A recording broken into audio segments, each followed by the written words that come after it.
Good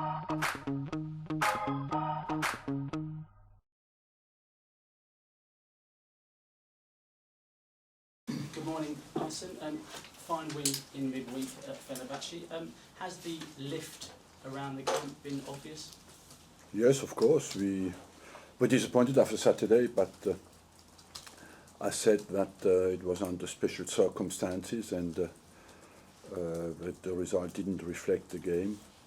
But it was important to respond quickly for certainly the most important game of pre-season and of the start of the season, and we did that well.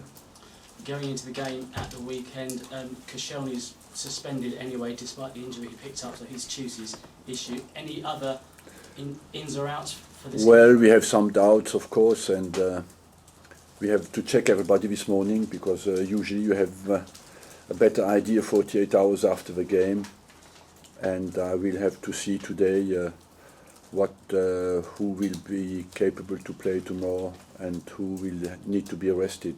Are there any big doubts compared to No, we have no medically. Everybody should be available. And Fulham, interesting signings. Tarabd being perhaps the most eye-catching and capable of splitting apart any defence on his day. He's a guy who can give a final ball, yes, who can create a difference, and has a very good technical level, and I believe he's a good signing. And just finally, talking about signings, you've not talked specifically about individual players because they've been attached to clubs. Flamini isn't one of those that attached to clubs.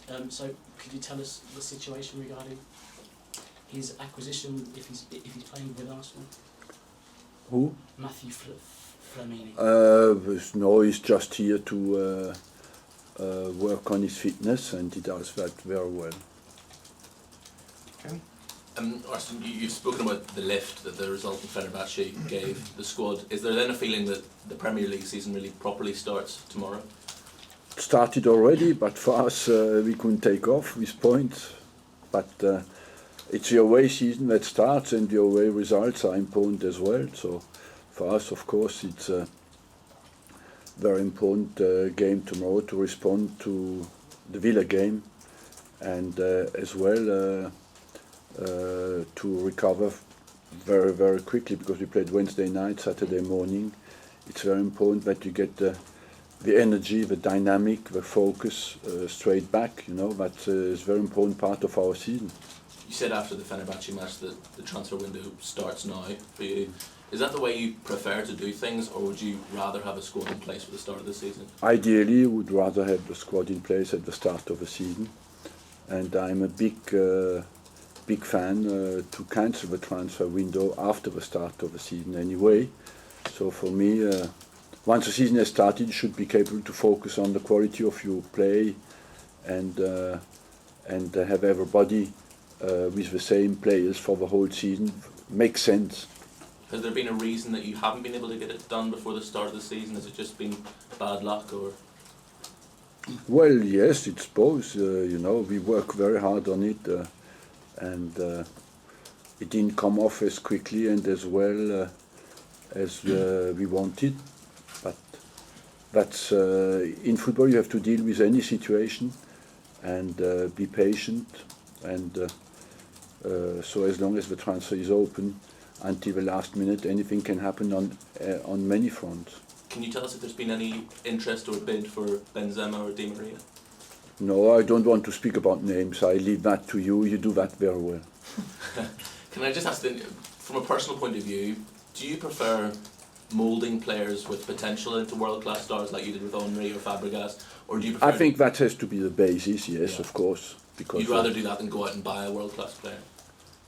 No, you can buy world-class players, but it cannot be the basic of any club just to buy only players. I think you want to buy world-class players, of course, but they have to add something to what you have done at home. And if you look, for example, on our midfield Wednesday night, we had Wiltshire, Ramsey, Walcott, Rosicky, and Cazorla.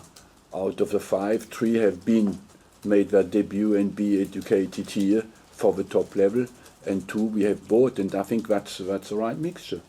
Okay, John. Arsene, how key was that Fenerbahce win for trying to bring players in at this stage? Because now you can pretty much guarantee players coming in Champions League football. Is that important? Look, everybody says to us, you happy with Champions League football? No, we are of course happy with Champions League football, but we want more. But I can guarantee you, every player who wants to join us, the first question is, do you play in the Champions League or not? It's as simple as that. The players who want to come, go somewhere or not, is decided on that. That's today the first requirement of the top level players. As you said, the next 10 days are key for you. How many players do you think you ideally would It's like not to the bring number, because we have a number of players here, even if it's the injuries, you know, of Chamberlain, of Arteta, of players like Vermaelen who are out at the moment, make our squad a bit thin, but they will come back. They will not be out for the whole season. All of them come back. Nacho Monreal has just come back, so I think it's not down to number, it's down just to quality in area where we need more quality. And do you regret not acting sooner, not having players in place now? I know you touched on it a minute ago. No, you know, you would be surprised how early we acted. And in our job, sometimes you can spend a lot of time and even not go on holiday and work on things, and it doesn't come off. That's part of our job. Is it the most frustrating part of being a manager this period now? It's not the most frustrating. It's part of it. It's a question of patience, of continuing to be completely focused on it. And sometimes nothing happens for 5-6 weeks, and sometimes in 24 hours you can do 2-3 good deals. That's it's not predictable. So I was wondering just about Fulham. Do you think they're a different proposition this season? Because obviously they seem to have spent pretty well in the transfer market. They did, and every year they have a good team, Fulham, you know, and on top of that it's a derby. For us it's always a very, very, very committed game, and as you said, they bought well, they bought good players, so they might even be stronger than last year. Gentlemen here. Yes. Mr. Wenger, I'm Turkish journalist. I'm from Digital League TV. I have two questions. You lost Galatasaray in Emirates Cup, and did you expect a 3-0 win against Fenerbahce? And what's your opinion about Fenerbahce's football in first match? To answer to you in the first question, the Galatasaray game was the Emirates Cup, and we made a lot of changes, and we lost the game in the last 20 minutes, where we had changed a lot the team. But Galatasaray is a good side, and Fenerbahce as well, because Fenerbahce, I've seen the Super Cup against Galatasaray, they played very well. They lost in extra time, but overall they could have won as well. Against us, I feel they gave absolutely everything, Fenerbahce, they never gave up, and you have to give them credit for that. On the day, I just think we had a very, very strong performance, and that was what punished Fenerbahce. Okay, Duncan. Arsene, with 10 days of the window remaining, are you confident you'll make the signings you believe you need? Yes, I'm confident, yes. What gives you that confidence? The desire of the players to join us, and the fact that I think we have maybe not as much as everybody writes, but we have some funds available to do the transfers. Okay. Just to follow on from that, Arsene, I mean, you've spoken a couple of times about 2011, that summer when you had to do so much business right at the end of the window. When you, obviously time is running out, but are you confident that you won't get to that position again? Look, at that time it was linked with injuries, that we had unexpected long-term injuries, and you cannot as well sit there and say, okay, we do nothing at all, because when you have unexpected injuries, you have to do something about it. We are not in need of numbers like we were at the time, but we have our targets, you know, and we'll try to achieve that, and it's, I'm confident we will get there. And just to clarify on Flamini, obviously he's been training here. Is there no chance that you'll sign him? I don't say there's no chance, and I don't say there is a chance. So there's some chance.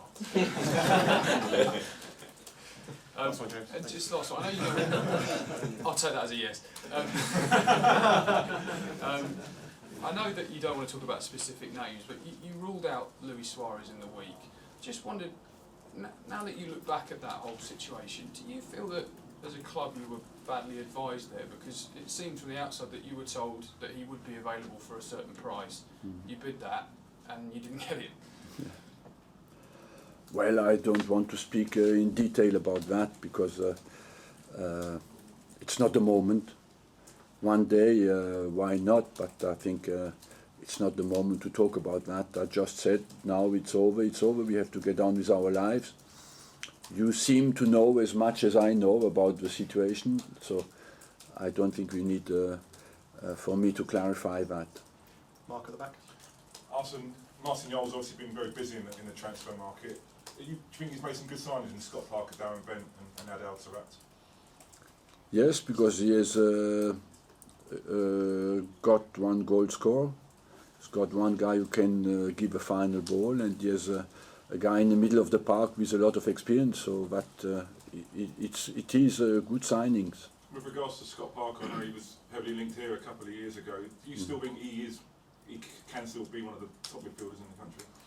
He is. He's not the youngest anymore, but what you lose a bit with maybe physical quality with age, you can gain in positioning on the field and in guiding other players. And on that front, Scott Parker has always been a very motivated player. You know, he has still the hunger. So I think he is. Even for me, for Tottenham last year, he was an important player, and for me, he's a good signing. Okay, guys. Can I just ask a couple more final questions? Just about Fulham as well, Arsene. Are they a side you quite enjoy playing against, because they do play a similar type of football, don't they? Sorry? They play a similar type of football, Fulham, to you, don't they? Fulham play, yes, but every time we go there, the pitch is small, you know, the crowd is close. It's technical. It's not only technical. They play as well a technical game, but against us, they always put a lot of physical commitment in. So it's usually a big fight. And just one very final question about the sort of transfer window and all that. If you weren't to make any signings, are you happy with the squad you have? Do you think this squad can compete? Look, I'm very, very happy with the squad we have, and I think that when I tell you that, it's about the quality of the players I have. With the number at the moment, we are short, and therefore I would be a bit worried that number-wise we are enough to cope with all that has. We will not go into the number of players. One at the back in French, like quick one. Ami de Warner au Canada. Un peu interpellé en France, cette portère, un truc ici. Quelle est la stratégie, quel point elle est différente de celle des autres grands clubs? Le simple, c'est de former et de gagner et pas l'argent. Et vous savez, vous lisez d'abord, ça représente de gens, crie le plus, écoute le plus.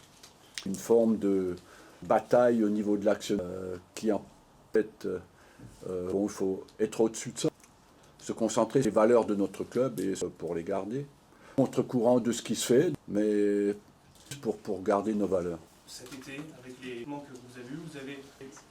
Non. Est-ce que ce club... C'est pas mon point. Est-ce que ce club, Arsenal, est aujourd'hui qu'il ne l'était... Non, parce que je pense que tous les médias, vous êtes chez au côté spectaculaire des signatures et que c'est d'annoncer des noms. L'attractif et le plus intéressant au côté du jeu proposé, la philosophie de jeu, les milliards ou les millions pour annoncer des transferts.